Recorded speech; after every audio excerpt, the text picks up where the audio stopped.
महाराज जी, आपके चरणों में कोटि कोटि प्रणाम। मेरा नाम दिवाकर सिंह है और मेरा प्रश्न है कि सुबह में उठकर सबसे पहले क्या करें कि जिससे कि हमारा दिन शुभ हो और जीवन कल्याणमय हो जाए, इस पर मार्गदर्शन किया जाए। ब्रह्म मुहूर्त में उठना परम अनिवार्य है। जीवन की जो प्रधान ऊर्जा है वो ब्रह्म मुहूर्त से ही शुरू होता है। इसलिए कम से कम सूर्योदय से 2-2.5 घंटा पूर्व तो उठना ही चाहिए। अगर किसी कारण से 2-2.5 घंटा पूर्व आप नहीं उठ पा रहे हैं तो 1 घंटा भी पहले जरूर उठिए। जब प्राणी सुबह ब्रह्म मुहूर्त में अपना बिछावन छोड़ता है तो छोड़ने से पूर्व क्या करना चाहिए कि बिछावन पर ही बैठ करके अपने करावलोकन करना चाहिए। करावलोकन का तात्पर्य है कि अपने हस्त का दर्शन करना चाहिए, हाथ का दर्शन करना चाहिए। कैसे? तो जो शास्त्रों में श्लोक आया है कि कराग्रे वस्ते लक्ष्मी कर मध्य सरस्वती कर मूले स्थितो ब्रह्मा प्रभाते कर दर्शनम। अभिप्राय इसका यह भी है इसलिए कि जो आप कर रहे हैं उसका अर्थ भी बढ़िया से जानना चाहिए कि आपके कर के अगले भाग में लक्ष्मी का वास है। जो लक्ष्मी सुख और संपदा, धन, वैभव का प्रतीक है लक्ष्मी शब्द। और कर मध्य सरस्वती, और कर के जो मध्य भाग है, पिछला भाग है, उसमें कहते हैं दर्शन करते हुए ये देखे कि सरस्वती यानी विद्या, विवेक, विज्ञान आपके जीवन में निवास कर रहा है या उपस्थित हैं। तो कर मध्य सरस्वती, कर मूले स्थितो ब्रह्मा, कर के मूल में यानी जड़ में ब्रह्मा का वास है।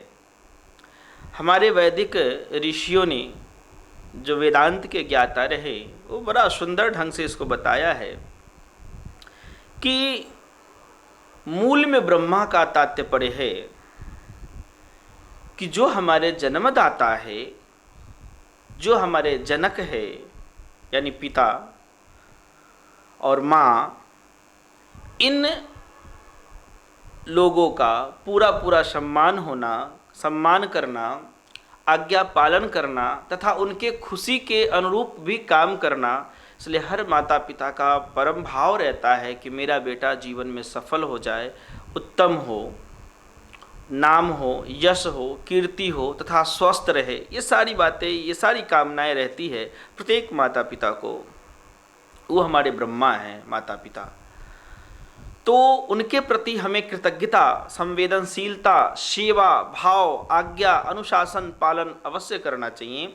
ये है जड़ में, हाथ के प्रधान मूल में यही है और यही भाव भी होना चाहिए। यही श्लोक भी ये सिखलाता है। कहते हैं मध्य भाग में सरस्वती तथा अपने गुरुओं से विद्या अर्जन करके ये अपने संपूर्ण जीवन का अवलोकन करते हुए, देखते हुए एक चीज विशिष्ट रूप से कहते हैं कि कराग्रे वस्ते लक्ष्मी, कि कर के अगले भाग में लक्ष्मी का निवास, यानी कि आप लक्ष्मी धन कमाए, अर्जन करें अपने बल, विवेक, बुद्धि तथा जो भी आपके पास टेक्निकली ज्ञान है उन सभी से धन अर्जन अवश्य करें। और धन अर्जन तथा माता पिता के मध्य में विवेक पूर्वक संतुलन बनाकर जीवन यापन करें। यही हमें सुबह सुबह ब्रह्म मुहूर्त में बिछावन छोड़ते हुए नित्य याद करना है। इसी को यह श्लोक हमें रोज याद कराता है। यही मुख्य जीवन है। तो कराग्रे वस्ते लक्ष्मी, कर मध्य सरस्वती, कर मूले स्थितो ब्रह्मा। और बहुत लोग गोविंद आदि का, प्रभु राम का, यानी जो उनका इष्ट है उनका नाम लेते हैं, लेकिन यहाँ जो हमारे ऋषि हैं वो ब्रह्मा का नाम लेते हैं। अब ब्रह्मा का भाव माता पिता से है। मेरा अभिप्राय यही कहता है, मेरा अनुभव यही कहता है कि जन्म तो हमें वही देते हैं, तो मेरे ब्रह्मा तो वही है। तो इसीलिए कराग्रे वस्ते लक्ष्मी, कर मध्य सरस्वती, कर मूले स्थितो ब्रह्मा, प्रभाते कर दर्शनम करते हुए अपने कर का अवलोकन करके अपने इन उद्देश्यों, इन शक्तियों को अपने में धारण करना चाहिए, याद करना चाहिए बार बार। ये नित्य सुबह सुबह यह जीवन का लक्ष्य है ये, ऐसा जान करके। इसलिए कि इन सबों के बाद जो आपका चौथा लक्ष्य होगा ना, वो ब्रह्म विद्या होगा, ब्रह्म प्राप्ति होगा। तो जब तक व्यक्ति मातृ पितृ का सेवा न करेगा, विद्या अर्जन न करेगा, धन अर्जन नहीं करेगा, जीवन जब अभाव में जिएगा, जीवन विद्या से अगर हीन होगा, मातृ पितृ सेवा से हीन होगा, वो ब्रह्म विद्या को कहाँ से जानेगा, जीवन कैसे सफल होगा। पहले ये। दूसरा हमें ऋषि यह सूत्र देते हैं सुबह उठते क्रम में।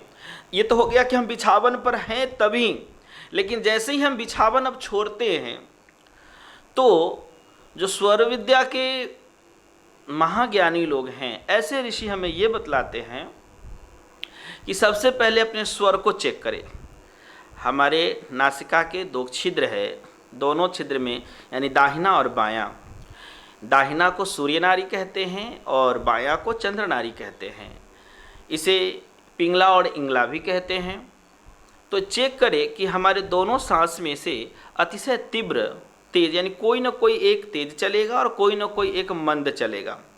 कभी कभी दोनों बराबर चलता है तो ये विशिष्ट है, पर हमें उस समय ये देखना है सुबह सुबह में कि हमारा कौन सा सांस तेज चल रहा है।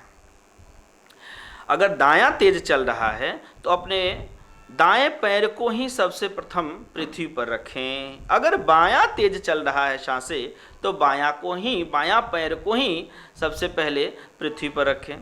ऐसा करने से स्वर विद्या का जो विज्ञान है ये कहता है जीवन में एक नई ऊर्जा, नई शुभ कल्याण, ये मनुष्य के शरीर में एक ऐसा रसायन उत्पन्न होता है कि शुभ की ओर स्वतः हम अनुगमन करने लगते हैं।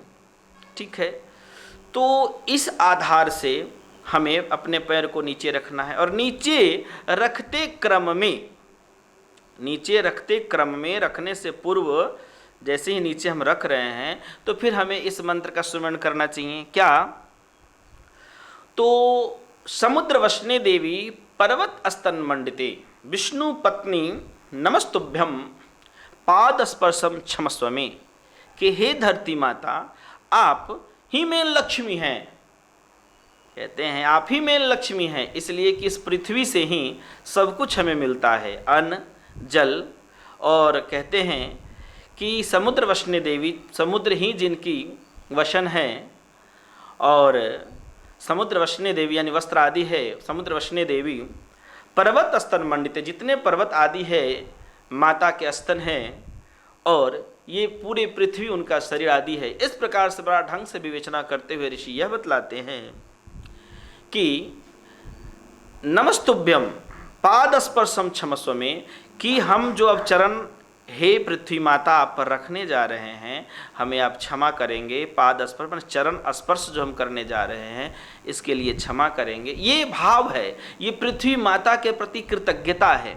हमारे सनातन धर्म में प्रकृति के कण कण को देवता मानते हुए और उसमें भी पृथ्वी तो प्रधान है, तो इस तरह से करना चाहिए कि समुद्र वशने देवी पर्वत स्तन मंडिते विष्णु पत्नीम नमस्तुभ्यम, आप ही जगत परम परमात्मा, परम पुरुष, परम नारायण, परम विष्णु भगवान के प्रकृति ही तो पत्नी हैं, सब कुछ देने वाली हैं, और परमात्मा ही ब्रह्म है, विष्णु है। ऐसा भाव ऋषि वाचन करते हुए बतलाते हैं कि अपने पैर को नीचे रखे, पृथ्वी पर प्रणाम करें। तत्पश्चात जीवन यापन की ओर आगे बढ़ने से पूर्व ये जरूर करें, अर्थात कि अगर माता पिता जीवित हैं तो उनके सामने जाकर के जब भी वह जगे, जब भी प्रथम दर्शन उनसे हो दिन में, तो उनको प्रणाम करना चाहिए। बाई देवी अगर वो स्वर्गवास हो चले हैं, निधन हो गए हैं, तो हमें मानसिक रूप से उन्हें प्रणाम करके ही आगे कार्य करना चाहिए। ठीक। तत्पश्चात अगला कार्य जो हमारा होता है शौच आदि क्रिया से निवृत्त होकर स्नान आदि करके, और उस बीच में एक और काम करें, शौचादि से निवृत्त होकर कुछ व्यायाम कर ले, प्राणायाम कर ले, स्नान आदि करके कुछ मेडिटेशन ध्यान कर ले। ऐसा करने से दिन पूरा दिन आपका शुभ होगा, मंगलमय होगा, कल्याणमय होगा। और ऐसा करने से पूरा जीवन, जब इसको आप जीवन में जब आदत बना लेंगे और इसके विज्ञान को भी समझेंगे, इसके अंदर का जो विज्ञान है उसे समझते हुए अगर इस क्रिया को करेंगे तो जीवन निश्चित रूप से सफल हो जाएगा। न जीवन में विद्या की कमी होगी, न जीवन में धन की कमी होगी, न जीवन में मान सम्मान की कमी होगी। ठीक। आयुर्विद्या यशो बलम। आपकी आयु भी बढ़ेगी, स्वस्थ भी रहेंगे, विद्या भी होगा, यश भी होगा, बल भी होगा, क्या चाहिए आपको, सब कुछ मिलेगा। और इस ब्रह्मांड के सगुण रूप में भगवान श्री राम परम वेदांती, परम वेदांत को जानने वाले, अपने चरित्र से ही वेदांत का जो व्याख्यान करने वाले भगवान श्री राम हैं, उनके बारे में भी प्रातस्मरणीय पूज्यपाद श्री तुलसीदास जी महाराज बड़ा सुंदर लिखते हैं उनके चरित्र में, क्या कि राम जी गुरु गृह गए पढ़न रघुराई, अल्पकाल विद्या सब पाई। जब गुरु पर पूर्ण निष्ठा होती है, विश्वास होता है, तो निश्चित रूप से विद्याएं यथाशीघ्र प्राप्त हो जाते हैं। गुरु गृह गए पढ़न रघुराई, अल्पकाल विद्या सब पाई।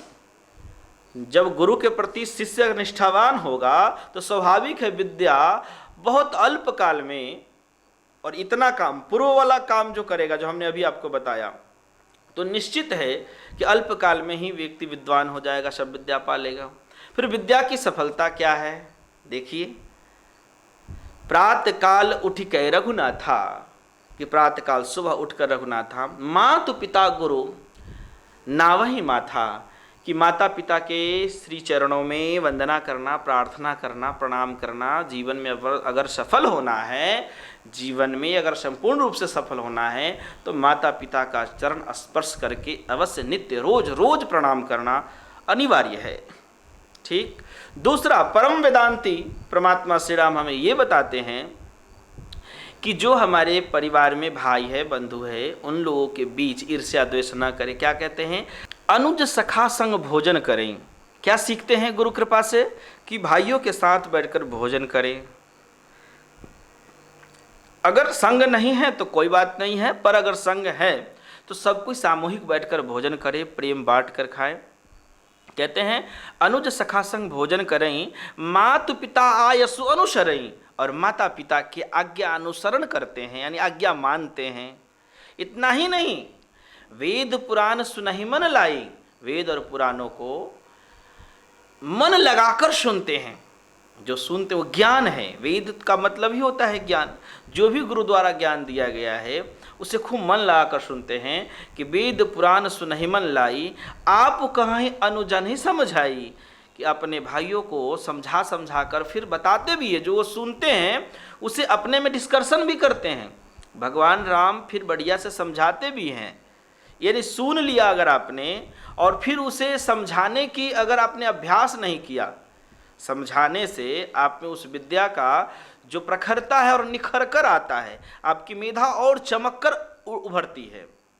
इसीलिए वेद पुराण सुनहि मन लाई, यानी जो भी गुरुदेव आपको पढ़ाते लिखाते हैं या जो भी कुछ सुनते हैं, उसे फिर अपनों में एक दूसरे को कह करके समझना और समझाना चाहिए। आप कहीं अनुजन समझाई, अपने भाइयों को समझाते हैं राम जी। और आयसु मागी करहिपुर काजा, माँ अपने माता पिता से आज्ञा मांगकर पुर यानी अपने राज्य का काज करते हैं। देख ही चरित हर्षहि मन राजा, और उस चरित को देख करके अर्थात उनके पिताजी, राजा उनके पिताजी बड़ी प्रसन्न होते हैं, हर्षित होते हैं। इससे बड़ा जीवन की सफलता क्या होगी कि आप भी प्रसन्न और आपके माता पिता भी प्रसन्न, आप धन, विद्या, आयु, बल सब चीज़ से परिपूर्ण हो। तो ये बहुत बड़ा सूत्र है, इसे अवश्य अपने जीवन में अनुगमन करें, अपने जीवन में पालन करें और अपने जीवन को सफल बनाएं। जय सिया राम।